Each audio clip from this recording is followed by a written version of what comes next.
ठीक है, page number 338 देखें, इंसुलिन का रिसेप्टर कौन सा होता है? टायरोसिन काइनेज रिसेप्टर होता है। ये बहुत इंपॉर्टेंट चीज है, इतना ही याद हो। ठीक है, और ये क्या करा रहा होता है? एनाबॉलिक सिंथेसिस करा रहा होता है। एनाबॉलिज्म बेसिकली सिंथेसिस का दूसरा ही नाम है। एक तो ये इतना पता हो आपको किसका, इंसुलिन के बारे में। दूसरा जो मोस्ट इंपॉर्टेंट चीज है वो इसका मैकेनिज्म है। Why this mechanism of like action of the जो इंसुलिन सीक्रेट हो रही है, ये क्यों इंपॉर्टेंट है? क्योंकि हमें फार्माकोलॉजी में बहुत इंपॉर्टेंट ये समझने की जरूरत होती है। और दूसरा किसके लिए कि how does like insulin resistance किस तरह से हो रही है, या ये सब चीजें समझने के लिए भी ना थोड़ा सा ये समझना जरूरी होता है। तो देखो हो क्या रहा है बेसिकली, पेज यहाँ पे देखो 338 पे लास्ट वाला बिल्कुल डायग्राम। क्या होता है कि इंटेस्टाइन में या लिवर में हमारे पास या इवन पेनक्रियाज में कौन से सेल्स होते हैं, कौन से रिसेप्टर्स होते हैं? GLUT2। ठीक है, GLUT2 रिसेप्टर्स होते हैं। ठीक है, वहां से क्या हो रहा है मुबशिर? देखो ग्लूकोज इंटर हो रहा है। ठीक है, जब भी ग्लूकोज इंटर होता है तो यहाँ पे एक स्पेशलाइज एंजाइम होता है जिसको हम क्या बोलते हैं? ग्लूकोकाइनेज। सही है, ये सिर्फ यहाँ पे ही होता है और शायद लिवर में होता है। ठीक है, ये बात आप लोगों को पता होनी चाहिए। नहीं, ग्लूकोकाइनेज बहुत लाइक यहाँ पे इंपॉर्टेंट, उसका क्या फंक्शन होता है? उसका ये फंक्शन होता है कि ग्लूकोज को कन्वर्ट करेगा एटीपी में। ठीक है, इतना अभी पता हो, एटीपी में कन्वर्ट करेगा। वो एटीपी क्या होती है उस्मान? वो एटीपी यूज होती है इन द जनरेशन, जो एटीपी जनरेट हो रही होती है वो क्या किसमें यूज होती है? In the for the closure of the what? That potassium channel. अब नॉर्मली क्या हो रहा है? सेल से कंटिन्यूअसली पोटेशियम बाहर जा रही है, बाहर जा रही है, बाहर जा रही है, तो क्या होगा? जैसे ही वो चैनल क्लोज होगा तो क्या होगा? वो वहां पे अंदर पॉजिटिव वो बढ़ेगा। सही है, पॉजिटिव जब कोई भी इलेक्ट्रोलाइट बढ़ता है तो क्या होता है? एक्शन पोटेंशियल जनरेट होता है। एक्शन पोटेंशियल जो जनरेट होगा, दूसरा कैल्शियम भी वहां पे होता है, तो क्या होगी? डीपोलराइजेशन। डीपोलराइजेशन होगी तो देखो नीचे क्या हो रहा है? कैल्शियम बढ़ रहा है, डीपोलराइजेशन हो रही है, इवन कैल्शियम के चैनल्स खुल रहे हैं, देन कैल्शियम बढ़ रहा है और वो क्या करा रहा है? अल्टीमेटली वेजल्स से सिक्रेशन ऑफ द इंसुलिन करा रहा है। समझ में आ गई? कौन से फॉर्म में? एक सी पेप्टाइड और दूसरा किस फॉर्म में?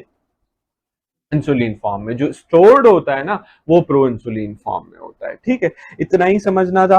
इसके अलावा हमने क्या सीखा था कि इंसुलिन के रिसेप्टर्स बहुत इंपॉर्टेंट होते हैं। कौन कौन से? सॉरी, नॉट इंसुलिन, ग्लूकोज के रिसेप्टर्स बहुत इंपॉर्टेंट होते हैं। कौन कौन से होते हैं? GLUT1 से लेके और ये कहां तक है? 5 to 6 तक है। लेकिन इन सब में से इंसुलिन डिपेंडेंट कौन सा है जो ज्यादातर सवाल पूछा जाता है? वो 4 है। और वो कहाँ पे होता है? वो स्केलेटल मसल में और एडिपोज टिश्यू में। ठीक है, इतना समझ आ गया। और आरबीसी में कौन सा होता है? कॉर्निया में, न्यूरॉन में और स्पर्म में। ये इनका फेवरेट क्वेश्चन होता है, पता नहीं क्यों। ये आपने याद रख लेना है इसमें, और कोई इतना इसमें नहीं है। एक और चीज हम इंसुलिन का इंपॉर्टेंट फंक्शन डिस्कस करते हैं, वो क्या है? ठीक है, एक और इंपॉर्टेंट फंक्शन हम डिस्कस कर लेते हैं इंसुलिन का, वो क्या है?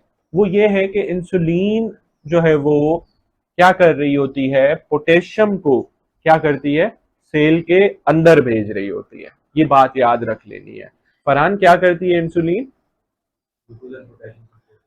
ग्लूकोज को भी रीअपटेक कराती है तो पोटेशियम का भी रीअपटेक कराती है। तो दैट्स वाई एक हमारे पास जब पेशेंट आता है किसका? हाइपरकेलीमिया का। हाइपरकेलीमिया का उसको हम ट्रीटमेंट में क्या दे रहे होते हैं पता है? फर्स्ट लाइन ट्रीटमेंट जैसे ही वहां पे आता है हम उसको क्या देते हैं फैजान? ईआर में कैल्शियम ग्लूकोनेट, और या फिर उसके साथ दूसरा क्या दे सकते हैं? ग्लूकोज एंड इंसुलिन देते हैं ताकि उसकी पोटेशियम कम हो। कैल्शियम ग्लूकोनेट क्या करता है? वो सिम्टोमेटिक ट्रीटमेंट करता है। कैसे? कि वो पोटेशियम के साथ कॉम्पीट करता है। ठीक है, बट जो डेफिनेटिव ट्रीटमेंट है वो क्या है? वो भाई ब्लड में पोटेशियम ज्यादा है तो यहाँ उसको अंदर करना पड़ेगा विद इन द सेल्स, या फिर उसको कहाँ एक्सक्रिएट आउट करना पड़ेगा? बॉडी से। अब बॉडी से एक्सक्रिएट आउट करने के लिए एटलीस्ट उसको कितना टाइम चाहिए होगा? 6 से 8 घंटे तो चाहिए ही होंगे अगर यूरिन में भी जा रहा है तो उसके लिए वक्ती तौर पे हम दूसरा क्या ट्रीटमेंट दे रहे होते हैं? Dextrose and insulin. इंसुलिन क्या करेगा?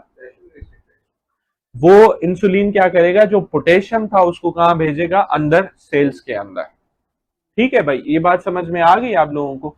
सही है। और इसके अलावा, और मैं क्या कहना चाह रहा था, हाँ, कि दूसरा, ये क्या, इसमें ग्लूकोज क्यों दे रहे हैं साथ को, ये बताएं।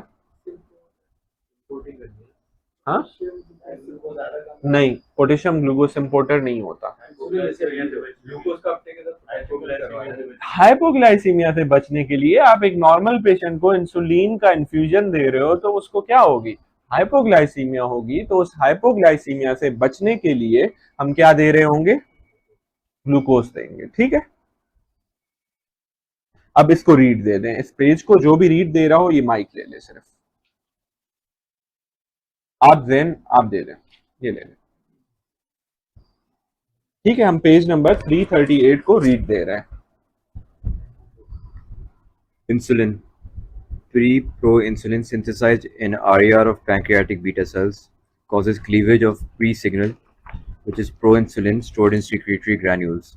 Cleavage of proinsulin causes exocytosis of insulin and C-peptide equally. Both insulin and C-peptide are increased in endogenous insulin secretion, such as in type 2 diabetes mellitus, insulin secretagogues, and insulinoma, where exogenous insulin lacks C-peptide and helps differentiate factitious hypoglycemia. Insulin is synthesized in pancreas and cleared by both liver and kidneys. ये क्यों लिखा हुआ है, insulin is cleared by both liver and kidneys, क्यों? क्योंकि जब हमारे पास एक हेपेटिक फेलियर का पेशेंट आता है, एक किडनी फेलियर का पेशेंट आता है, तो आप क्या देखने लग जाते हो कि वो एक डायबिटिक पेशेंट है, अचानक से उसको हाइपोग्लाइसीमिया के एपिसोड क्यों हो रहा है? तो भाई insulin is to be secreted, to be sorry excreted by what, kidneys and liver. तो हम क्या करते हैं, डोज एडजस्टमेंट होती है। अगर कोई पेशेंट रीनल फेलियर का है तो वो क्या करेगा, वो बेचारा पूरी एक्सक्रिएट आउट ही नहीं कर पाएगा, इंसुलिन ज्यादा बॉडी देर बॉडी में रहेगी। तो हम क्या करते हैं, डोज एडजस्ट करते हैं हम किसका, इंसुलिन का, ठीक है। आसान हो जाए हम एक छोटा सा ब्रेक ले लेते हैं, ठीक है। अब आप हाँ, अच्छा एक चीज देखें जो मैं बोल रहा था, जैसे आपने बताई, क्या मसला है कि फर्स्ट एड में चीजें बहुत कम्पैक्ट लिखी हुई है ना, तो शुरू में ये यही बात कर रहा है कि सी पेप्टाइड को हम कैसे डिफ्रेंशिएट कर रहे हैं with the help of C peptide को, एक्सोजीनस इंसुलिन और इसको इंसुलिनोमा को, अहमद, ठीक है। अब आप आगे पढ़ लें। Function. Binds insulin receptors, tyrosine kinase activity, inducing glucose uptake, carrier-mediated transport into insulin-dependent tissue, and gene transcription. Anabolic effects of insulin include increased glucose transport in skeletal muscle and adipose tissue. ठीक है, ये कौन से receptor के through होता है, GLUT4. ठीक है, ये बात याद रखनी है। And which is like dependent upon Insulin. Insulin itself. Increased glycogen synthesis and storage, increased triglyceride synthesis, increased sodium retention via the kidneys, and increased protein synthesis in the muscles. Increased cellular uptake of potassium and amino acids. That's why it is used in the treatment of hyperkalemia Hyperkalemia. along with dextrose, ठीक है। Reduced glucagon release and reduced lipolysis in adipose tissue. Unlike glucose, insulin does not cross the placenta. In mothers with diabetes, excess glucose can cross the placenta and drastically increase fetal insulin. ठीक है, fetal insulin यानी mothers, infants of diabetic mother एक अलग topic है, ये हम फिर कभी डिस्कस करेंगे, कर चुके हैं हम लोग, लेकिन फॉर न्यू जो स्टूडेंट्स हैं उनके लिए। Insulin dependent glucose transporters are GLUT4, which is adipose tissue and striated muscle. Exercise can also increase GLUT4 expression. ठीक है, ये वही पूरी कहानी जो मैंने बताई थी। Insulin independent transporters are GLUT1, which are in the RBCs, brain, cornea, and placenta. GLUT3 is also in the brain and placenta. GLUT2 is bidirectional in beta islet cells, liver, kidney, and the GI tract. GLUT5 is specific for fructose, and that's why it's in spermatocytes and GI tract. SGLT1 and SGLT2 are sodium glucose ये co-transporters. को transporter है, आप potassium का बोल रहे थे, ये intestine में ही होता है, और दूसरा कहाँ पे, किडनीज में। अच्छा, किडनीज में ये जो सोडियम ग्लूकोज को ट्रांसपोर्टर है ना, हम इसको यूज करते हैं, एक दवाई होती है, वो आगे चल के हम इंसुलिन के उसमें पढ़ेंगे, जो डायबिटिक ट्रीटमेंट है ना उसमें। वो दवाई क्या कर रही होती है, बेसिकली सोडियम को ग्लूकोज के साथ ज्यादा भेज रही होती है यूरिन में, सही है, या फिर बल्कि उसको रोक देती है, तो ये ट्रांसपोर्टर काम करना छोड़ देता है, तो यूरिन में क्या ज्यादा जा रहा होता है, ग्लूकोज जा रहा होता है, और पेशेंट की जाहिर सी बात है उससे क्या होगी, ओवरऑल ब्लड में ग्लूकोज कम होगी, तो पेशेंट का जो ब्लड ग्लूकोज लेवल है वो कम हो जाएगा, ठीक। SGLT1 and SGLT2, which are sodium glucose co-transporters, are in the kidneys and small intestine. Brain prefers glucose but may use ketone bodies during starvation. RBCs utilize only glucose as they lack a mitochondria for aerobic metabolism. ठीक है, फिर regulation को पढ़े। Regulation is glucose is the major regulator of insulin release. Increased insulin response with oral versus IV glucose due to incretins, which are glucagon-like peptide (GLP-1), glucose-dependent insulinotropic polypeptide, which is GIP. These are released after meals and increase beta cell sensitivity to glucose. Release is decreased by A2 receptors and is increased by beta 2 stimulation. Glucose enters beta cells, which causes increased ATP generated from glucose metabolism, which closes the potassium channels, which is सही the है, ये target for वही पूरी कहानी sulfonylureas, बता रहे जो मैंने डायग्राम पे बताई थी। and depolarizes the beta cell membrane. Voltage-gated calcium channels open, which cause calcium influx and stimulation of insulin exocytosis. ये समझ आ गया पूरा। और हमारे एक दवाइयाँ होती हैं, ड्रग्स होती हैं जिनका नाम है क्या, सल्फोनाइल यूरियाज। वो बेसिकली क्या कर रही होती हैं, Potassium channel पोटेशियम चैनल को ब्लॉक करती हैं ताकि insulin release हो. डिपोलराइजेशन हो, कैल्शियम आए एंड देन इंसुलिन रिलीज हो। ठीक है, ये बात समझ आ गई सबको? कुछ पूछना है? हाँ, ये मैं बताता हूँ। एक और चीज थी, देखो एक साइंटिफिक रिसर्च हुई जिसमें ये पता चला कि जब हम पेशेंट को क्या देते हैं, 75 ग्राम ओरल डोज देते हैं, फिर उसके इंसुलिन देखे गए और एक 75 ग्राम ग्लूकोज का आईवी डोज दिया गया, कि हम फिर दोबारा क्या देखते हैं, उसका ग्लूकोज इंसुलिन लेवल्स देखते हैं। तो ये देखा गया कि फैजान, जब हम क्या दे रहे हैं पेशेंट को, ओरल डोज दे रहे हैं, तो ज्यादा इंसुलिन रिलीज हो रही है as compare to IV dose. तो पता चला कुछ ऐसे सब्सटेंसेस हैं इन द जीआईटी जिनको बाद में नाम दिया गया जीएलपी और जीआईपी। ये क्या करते हैं, जब हम ओरली ले रहे होते हैं तो जीआई ट्रैक्ट में से ये रिलीज होते हैं और ये क्या कराते हैं, इंसुलिन की सेंसिटिविटी को बेहतर करते हैं मुबशिर, और क्या करते हैं, इंसुलिन के रिलीज को भी बढ़ाते हैं। तो आगे चल के क्या हुई, इनके एगोनिस्ट क्या बन गई, एंटी डायबिटिक ड्रग्स बन गई। ठीक है, और दूसरा ये कि ये सिंपली लिखा हुआ है, जो अल्फा 2 और बीटा 2 रिसेप्टर्स हैं कि कुछ जो है वो इंक्रीज करते हैं इंसुलिन का रिलीज और कुछ कम करते हैं। इसमें कुछ खास नहीं है, जो सिंपैथेटिक रिसेप्टर्स हैं उनकी बात हो रही है। ठीक है, अब हमारा नेक्स्ट टॉपिक है, वो कौन सा है, 339 पेज पे, कंजेनाइटल एड्रीनल हाइपरप्लेजिया। सही है। अब कंजेनाइटल एड्रीनल हाइपरप्लेजिया के लिए थोड़ा सा आप लोगों को क्या पता होना चाहिए, अब भले ये बुक दे दे मुझे, thank you. Congenital adrenal hyperplasia के बारे में अगर हम पढ़ेंगे तो हमें क्या पता होना चाहिए, इसको पावर ऑफ कर दिया करें। ठीक,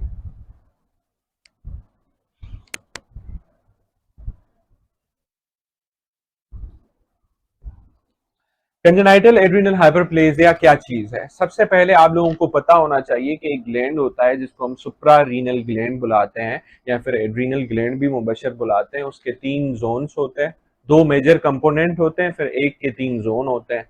2 मेजर कंपोनेंट क्या है, एक एड्रीनल कॉर्टेक्स है और दूसरा क्या है, एड्रीनल मेड्यूला है। एड्रीनल कॉर्टेक्स को अगेन डिवाइडेड है इनटू, आप बताओगे कौन कौन से, एंड रेटिकुलरिस। ठीक है, ग्लोमेरुलोसा, फेसिकुलेटा एंड रेटिकुलरिस। ठीक है, ये 3 जोन्स होते हैं किसके, एड्रीनल ग्लैंड के। And glomerulosa produces aldosterone, fasciculata produces cortisol, and आखिरी वाला कौन सा है, आखिरी वाला है रेटिकुलरिस विच प्रोड्यूसेस एंड्रोजेंस। समझ में आ गई।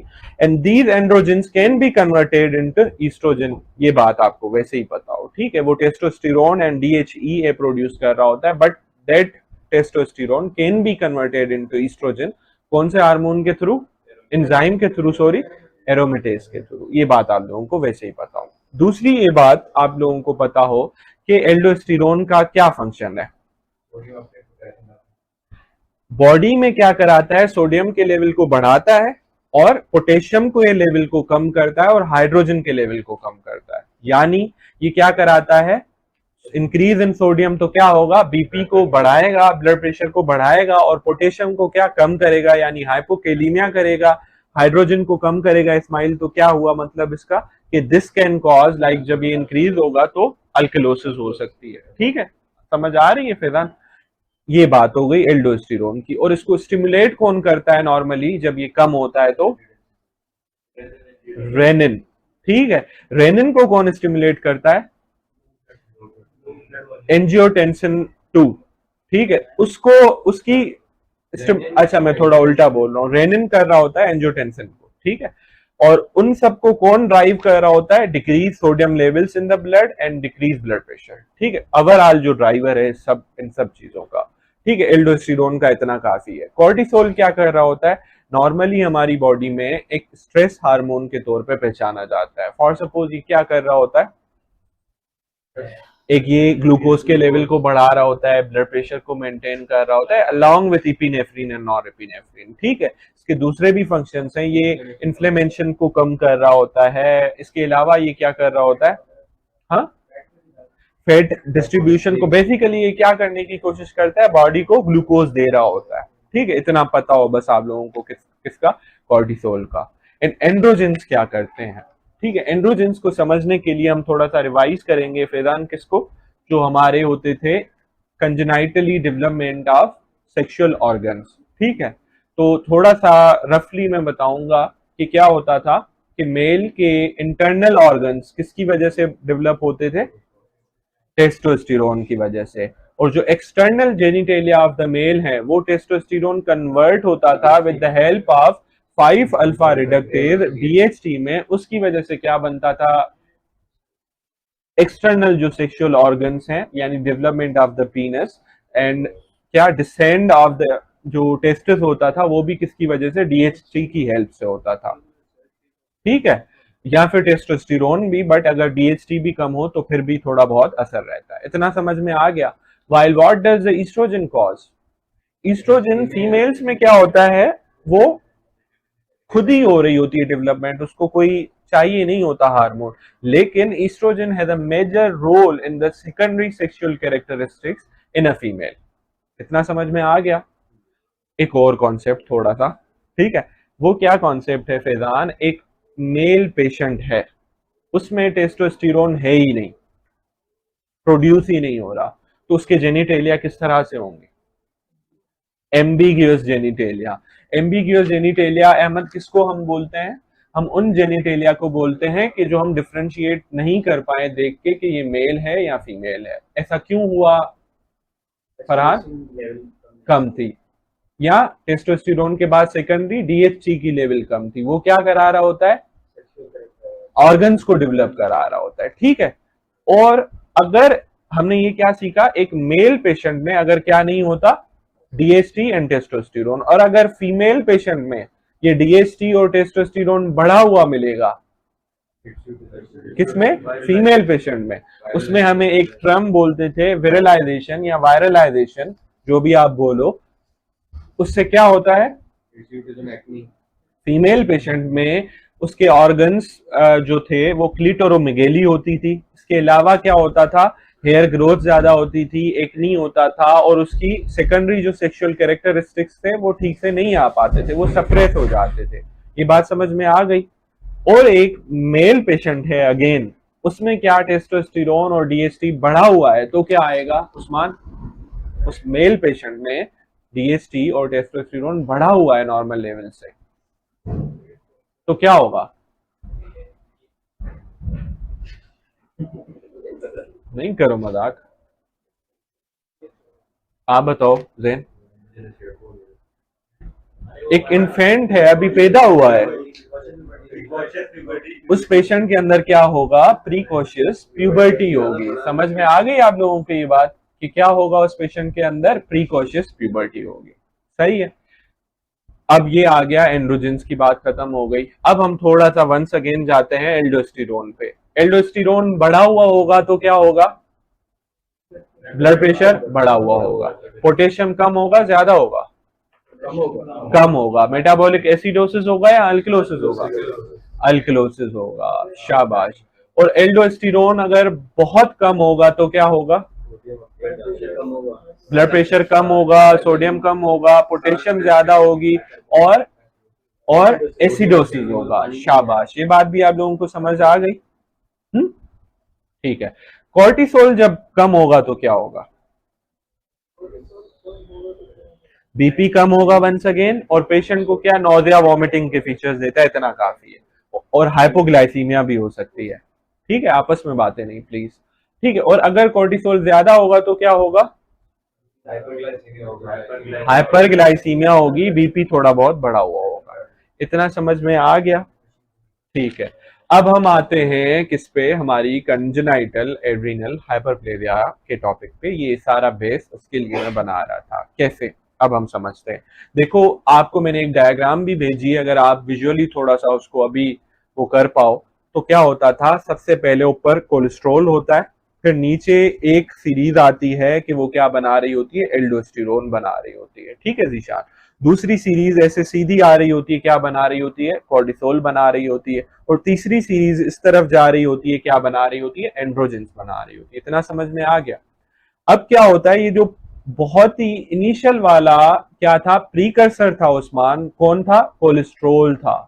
उसको जो स्टार्ट ये साइकिल करा रहा होता है वो कौन सा हार्मोन करा रहा होता है मुबशिर? ACTH। ठीक है, वो इस साइकिल को स्टार्ट करा रहा होता है। ठीक है, उसने स्टार्ट कराया ACTH ने कि भाई ये पूरी साइकिल स्टार्ट हो, which ultimately leads to the production of what, aldosterone, cortisol and DHEA या टेस्टोस्टेरोन या एंड्रोजन बोल लो, जो आप लोगों को आसान लगे। अब क्या होगा, ये जो सीरीज थी एक, अगर फर्स्ट सीरीज में कोई हार्मोन ना, सॉरी एंजाइम कोई ना हो तो क्या होगा, वो सीरीज वहीं रुक जाएगी। जब ये रुक जाती है, पीछे से प्रीकर्सर तो बन रहे हैं कोलेस्ट्रॉल से, क्या होगा, वो यहाँ पे जो स्टॉप हो गई है तो वो सीरीज किस तरफ शिफ्ट करेगी, एंड्रोजेंस की तरफ, कोलेस्ट्रॉल की तरफ। सही आ रहा है, आ रही है बात समझ? और अगर फॉर सपोज हमने उसको कहा से एंड्रोजन वाली साइड पे कोई एंजाइम खराब था, वो रुक गया, तो क्या होगा, कोर्टिसोल और एल्डोस्टेरोन की तरफ सीरीज बढ़ जाएगी। तो यही हो रहा होता है किसमें, कंजेनाइटल एड्रिनल हाइपरप्लेजियाज में, कि बेसिकली हो क्या रहा होता है कि बॉडी के अंदर एक स्पेसिफिक एंजाइम नहीं होता जो कि इस सीरीज को आगे बढ़ाने में चाहिए होता है हमें, सिंपल। और मेजरली ऐसे तो बहुत सारे एंजाइम्स हैं, 3 एंजाइम इंपॉर्टेंट होते हैं जो कि इस सीरीज को चला रहे होते हैं। उनमें कौन कौन से हैं, 11 beta hydroxylase, 17 hydroxylase and 21 hydroxylase, alpha hydroxylase है। एक और मिसकॉन्सेप्ट होता है अक्सर बच्चों को, ये बात याद रखनी है कि ये जो एंजाइम है ना, ये पूरी बॉडी में नहीं है, समझ रहे हो, सिर्फ एड्रिनल ग्लैंड की बात नहीं हो रही है। तो इससे हमने क्या सीखा, अगर एक मेल पेशेंट है, उसके अंदर टेस्टोस्टेरोन में भी तो, सॉरी टेस्टिस में भी तो टेस्टोस्टेरोन बन रहा होता है ना, तो वहां भी ये एंजाइम नहीं होगा, तो वहां भी एंड्रोजेंस नहीं बनेंगे। समझ आ रही है बात? ये बात याद रखनी है। क्यों? क्योंकि मुझे भी नहीं पता था, मुझे भी कल पता चला है। सही। तो खैर, ये एक मिसकॉन्सेप्ट होता है, ये आप लोगों को पता होना चाहिए। क्यों? क्योंकि आगे मैं बताऊंगा ये क्यों। तो हमने क्या सीखा, एक सीरीज रन कर रही है जो कि डिफरेंट हार्मोन्स जाके बना रही है, बीच में कुछ इंपॉर्टेंट एंजाइम काम आ रहा है। अब मैं आप लोगों से एक चीज पूछूंगा, ठीक है, वो ये है कि फॉर सपोज एक एंजाइम है, ठीक है, जो कि कहां पे मसला कर रहा है, कहां पे नहीं बन रहा, एल्डोस्टेरोन वाली सीरीज को नहीं बना पा रहा। ठीक है, तो क्या होगा उस पेशेंट के अंदर, एक बताए जेन, कोर्टिसोल एंड एंड्रोजन बढ़ जाएंगे, तो क्या होगा, ठीक है, और एंड्रोजन बढ़े हुए होंगे, अगर वो मेल पेशेंट होगा तो क्या होगा उसमें, प्रीकॉशियस प्यूबर्टी। और अगर एंड्रोजेंस बढ़े हुए थे और वो फीमेल पेशेंट थी तो हसनैन क्या होगा उसके अंदर, विरलाइजेशन होगी, या फिर इवन क्या हो सकता है, एम्बिग्यूअस जेनिटालिया, लेकिन बेहतर वर्ड क्या है, विरलाइजेशन बेहतर वर्ड है। ठीक बोला आपने। अगर एक पेशेंट है जिसमें एंड्रोजन वाली सीरीज नहीं बन रही, बाकी दो बन रही है, तो उसमें क्या होगा फैजान,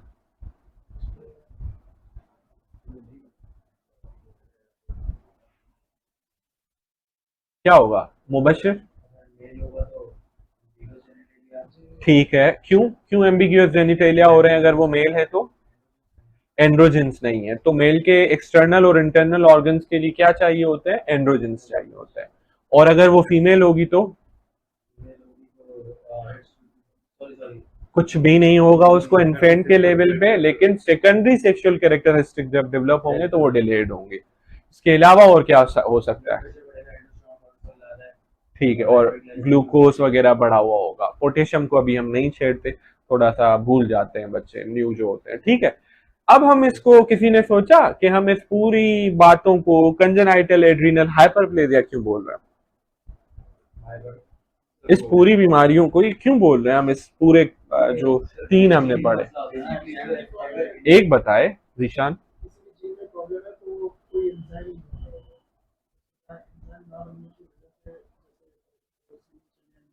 ठीक है, ठीक है,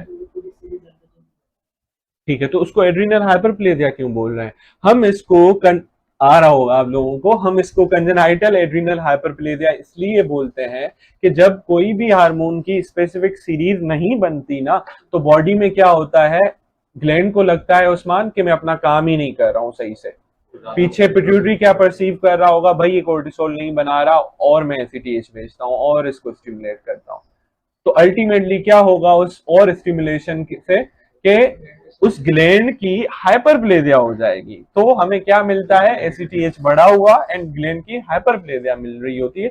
और वो यूनिलेटरल होगी बायलेटरल होगी, हाइपरप्लेजिया बायलेटरल होती है। ये भी एक बहुत इंपॉर्टेंट प्रिंसिपल है, ये भी हम आगे जाके पढ़ेंगे।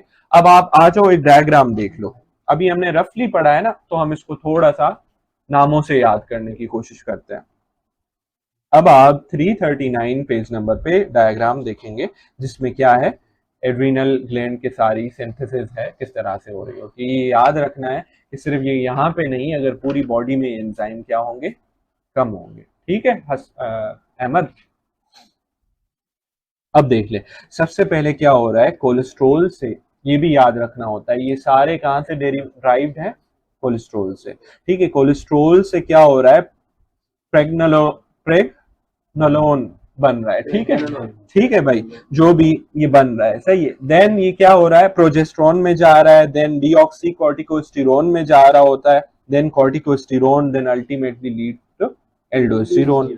आपको कुछ भी याद करने की जरूरत नहीं है इसमें, इतना याद रखना है ये कहाँ से ड्राइव हो रहा है, कोलेस्ट्रॉल से ड्राइव हो रहा है। और कोलेस्ट्रॉल से जो फर्स्ट स्टेप है वो कौन सा कर रहा है, कोलेस्ट्रॉल डेस्मोलेज कर रहा है, और उसको स्टिमुलेट कौन कर रहा होता है, एसीटीएच कर रहा होता है। इतना याद करना है, एटलीस्ट इतना पता हो। दूसरा आपको क्या याद करना होगा मैं खुद ही बता दूंगा, अभी फिलहाल स्टेप्स देख लो। क्या हो रहा है, वहां से एक सीरीज जा रही है एंड्रोजेंस के तरफ, वहां पे कौन सा हार्मोन कर रहा है, ए पे देखो 17 अल्फा हाइड्रोक्सिलेज, ऐसे ही है एंड्रोजेंस की तरफ। और दूसरी सीरीज कहां जा रही है, बी देखें 21 हाइड्रोक्सिलेज, वो कहां जा रही है, दोनों तरफ, कोर्टिसोल की भी तरफ और किसकी तरफ, एल्डोस्टेरोन की भी तरफ। समझ आ गया इतना। और तीसरा जो हमारा एंजाइम डेफिशिएंट है वो क्या मसला कर रहा है, basically active form of the aldosterone नहीं बना रहा, यानी जो खुद एल्डोस्टेरोन है वो नहीं बना पा रहा, सही, 11 बीटा हाइड्रोक्सिलेज। समझ आ रही है, उसमें क्या हो रहा है, एल्डोस्टेरोन नहीं बन पा रहा। और दूसरा क्या नहीं बन पा रहा, ये याद रखना है, ये पूरा ये जो ब्लू दिया हुआ है ना, इसका क्या मतलब है, देन आपस में बातें नहीं प्लीज।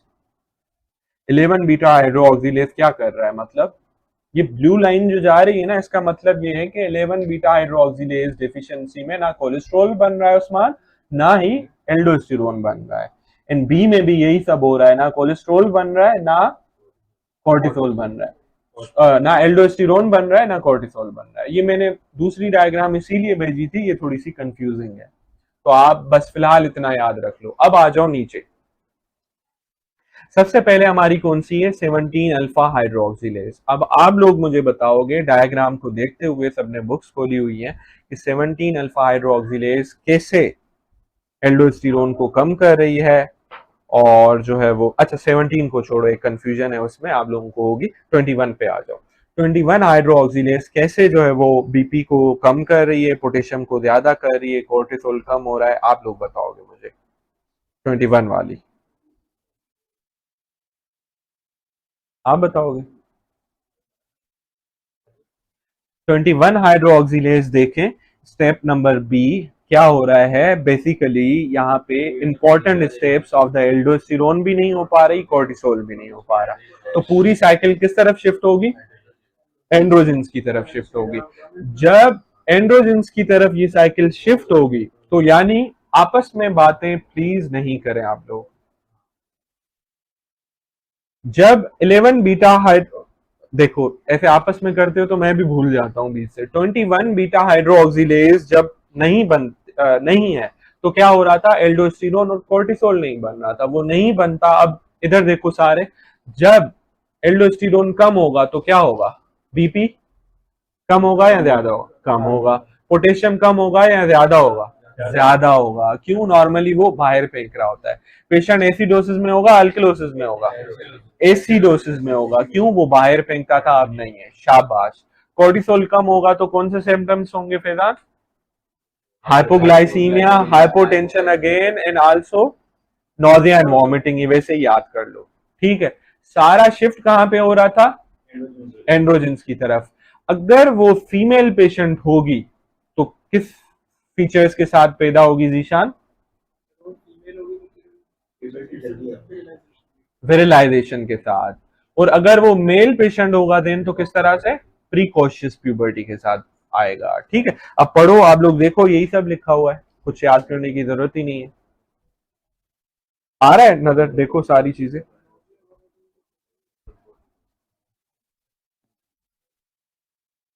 प्लीज आपस में बातें नहीं करो, समझना चाह रहे हो मुझसे समझ लेना बाद में, ठीक है।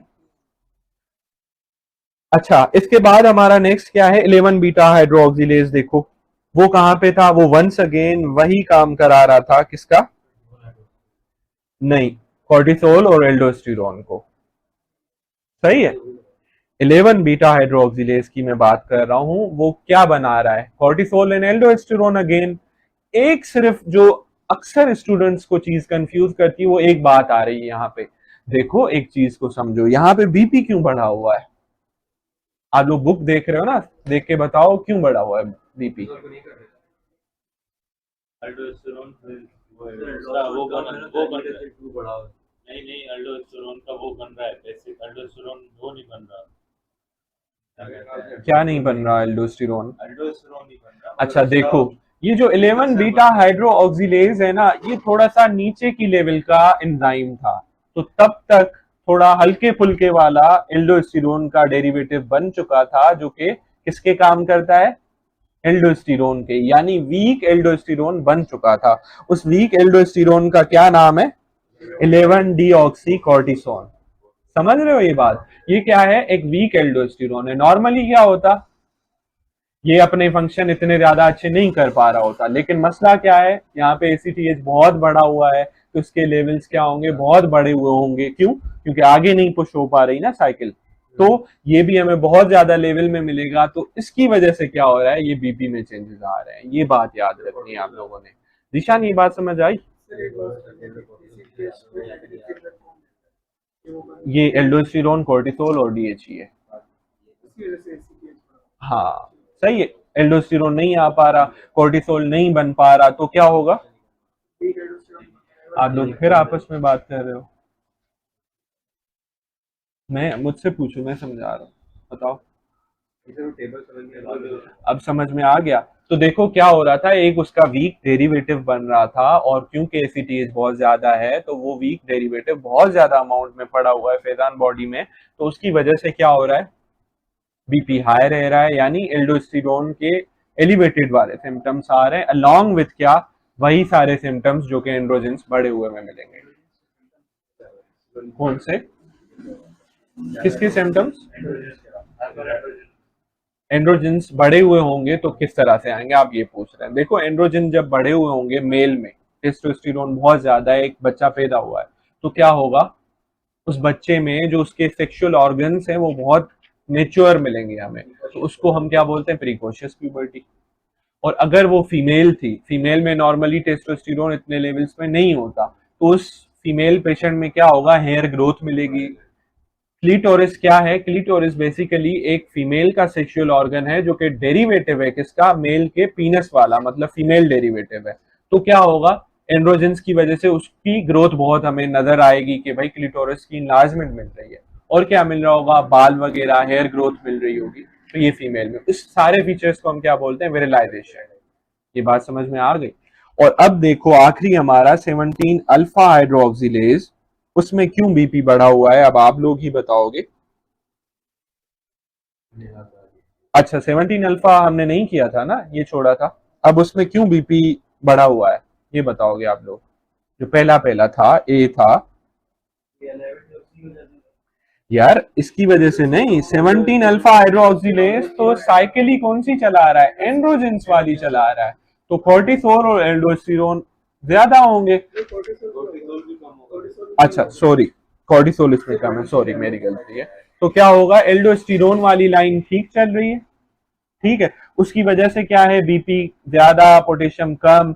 और अगर एंड्रोजेंस क्या है मुबशिर, एंड्रोजेंस इसमें क्या मिलेंगे, अगर मेन एंड्रोजन वाला एंजाइम ही नहीं है तो कम मिलेंगे, कम मिलेंगे तो मेल पेशेंट में क्या होगा,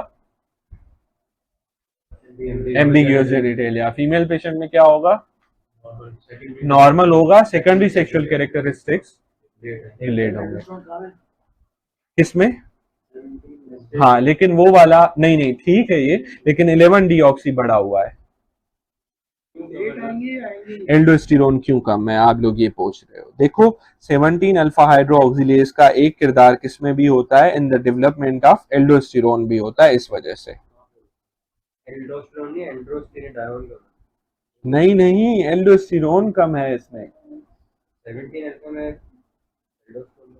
हाँ, ये मैंने आप लोगों को पिक्चर में भेज दूंगा, उस साइकिल में ये क्या किरदार है इसका वो मेंशन होगा, ठीक है। अभी के लिए आप इतना याद, मैं यही बोल रहा हूँ कि एक साइकिल में इस हार्मोन का क्या किरदार है, ये पिक्चर इतनी यहाँ पे अच्छी नहीं बनी हुई है, तो वो मैं बता दूंगा, ठीक है। अभी आप लोग आगे मूव ऑन कर जाओ, टॉपिक्स फर्दर पूरे कर लें।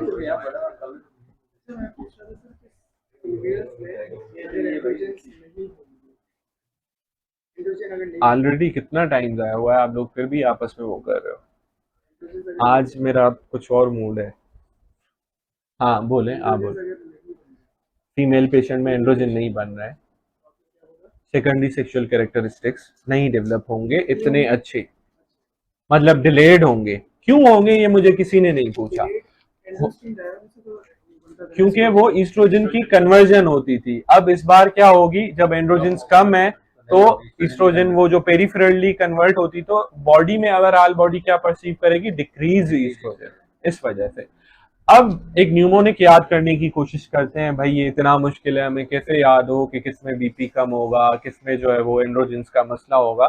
तो आपकी फर्स्ट एड ने बहुत आसानी कर ली है, बिल्कुल आखिर में देखो कि जिसमें क्या होगा, 1 पहले होगा उसमें क्या होगा, बीपी हाई होगा, और जिसमें 1 आखिर में होगा उसमें क्या होगा, विरलाइजेशन इन फीमेल। तो अब बताओ 11 में बीपी हाई होगा, लो होगा, हाई होगा सिंपली। 17 में बीपी हाई होगा, लो होगा, सही। 11 में विरलाइजेशन फीमेल्स में होगी या नहीं, विरलाइजेशन इन फीमेल सोचने की कोशिश करो, यानी एंड्रोजेंस बढ़े हुए हैं, तो विरलाइजेशन 11 में होगी या नहीं होगी, होगी 11 आखिर में। 21 में होगी आखिर में ना 1, हमें कुछ सोचने की जरूरत ही नहीं है। और मेल्स में इन्हीं में क्या मिलेगी, प्रीकॉशियस प्यूबर्टी। और 17 में क्या है, यानी एंड्रोजेंस कम है, 1 तो आखिर में नहीं आ रहा, इसमें ब्लड प्रेशर हाई मिलेगा, लेकिन क्या मिलेगा मेल पेशेंट्स में, एम्बिग्यूअस जेनिटलिया। देखो कितना आसानी से हमने क्या कर लिया, आज का एक बहुत इंपॉर्टेंट टॉपिक हो गया जिसका नाम था कंजेनाइटल एड्रीनल हाइपरप्लेजिया। ठीक है, अब आप रीड देना चाहो तो आप खुद ही डायग्राम को देख लेना, आप कब से देख रहे थे। तो जो वीडियो देख रहे हो वो भी कोशिश ये करें कि जब हम डायग्राम डिस्कस कर रहे हो तो थोड़ा सा